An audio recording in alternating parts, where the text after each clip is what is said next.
Assalamualaikum warahmatullahi wabarakatuh. Ketemu lagi dengan saya Nyimas Atika Khadijah MPD. Saya merupakan guru SD Negeri 194 Palembang. Baiklah, materi kita kali ini membahas tentang Rasul Allah Subhanahu wa taala idolaku. Pada pembahasan ini saya lebih spesifik akan membahas tentang kisah Nabi Daud alaihissalam. Nanti pada waktu part kedua saya akan membahas tentang sikap keteladanan Nabi Daud dan mukjizat dari Nabi Daud alaihissalam.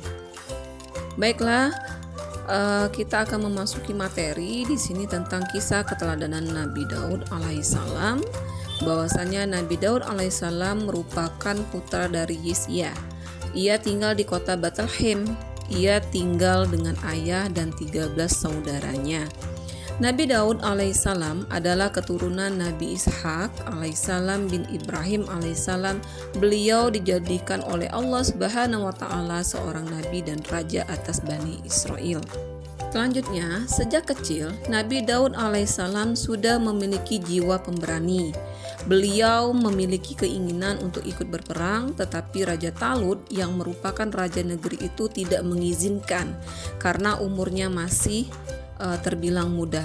Tapi keinginan yang kuat, Nabi Daud tersebut meminta izin terus-menerus hingga akhirnya beliau diizinkan mengikuti perang oleh Raja Talut.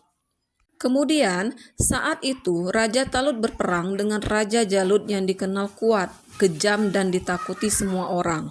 Nabi Daud alaihissalam yang hanya bersenjatakan batu kecil dan alat pelemparnya berhasil mengenai dahi Raja Jalut di antara kedua matanya, hingga 3 lemparan Raja Jalut tersungkur. Nabi Daud dan Raja Talut pulang dengan hati gembira karena memenangkan peperangan.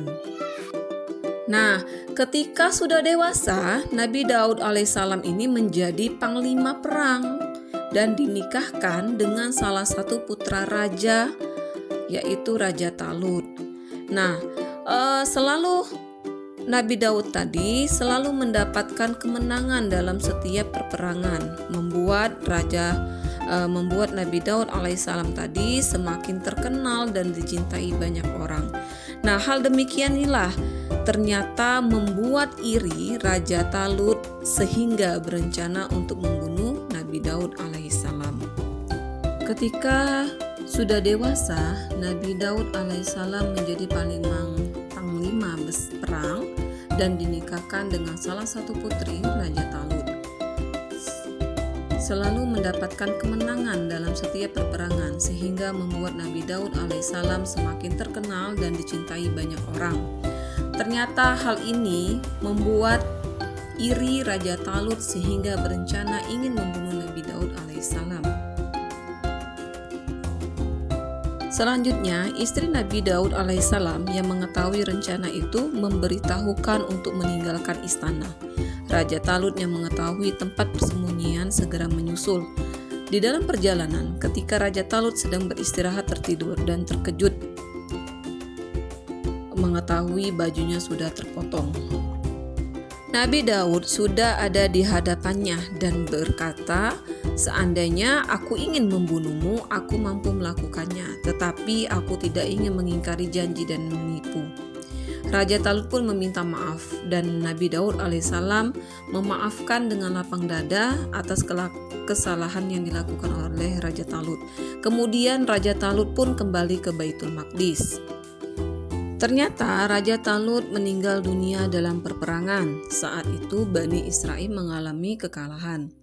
Kemudian Nabi Daud alaihissalam dinobatkan menjadi raja menggantikannya atas keputusan musyawarah Bani Israel.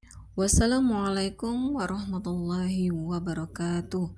Semoga bermanfaat. Kita akan lanjut ke part kedua. Ini akan membahas tentang mukjizat dan sikap keteladanan Nabi Daud alaihissalam.